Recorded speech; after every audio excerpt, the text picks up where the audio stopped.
Welcome to this Elenco video. Today I'd like to talk to you a little bit about the difference between a speculator and an investor, or investing and speculating. Now, I think many people, the general common lay person, really can be a bit confused about the difference between a speculator and an investor. So, what does a speculator do? What does an investor do? Well, a speculator buys an asset in order to sell it and thereby make her profit. An investor, on the other hand, buys an asset in order to hold it and thereby not make a profit but derive a cash flow, an income, quarterly, monthly, annual, whatever that frequency of the income or cash flow is.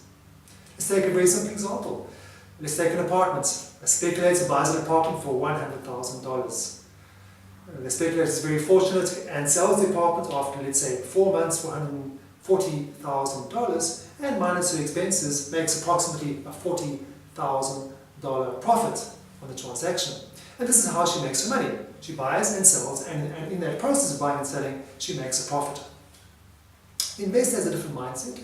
The investor will buy the asset, in this case the apartment, for $100,000, and then not sell it, but hold it and rent the apartment out for a monthly or semi-annual or annual rental income. This is the cash flow to the investor that the investor derives by holding the asset. So that's the difference for an apartment. Let's think about investing or speculating in shares.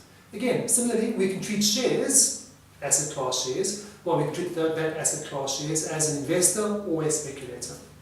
Let's take the speculator first. If we're the speculator, we will buy the asset, buy the shares, looking or believing that the share price is going to increase fairly soon, and so we're going to buy the share and look to sell fairly soon at that higher price and thereby make a profit.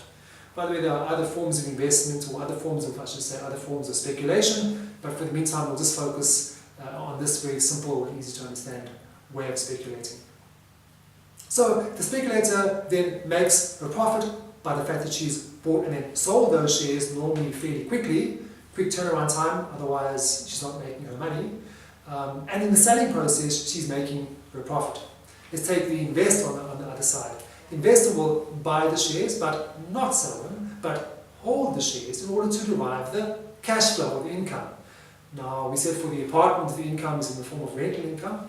Now, what is the income for a shareholder? Well, the shareholder derives income from the dividends of the company.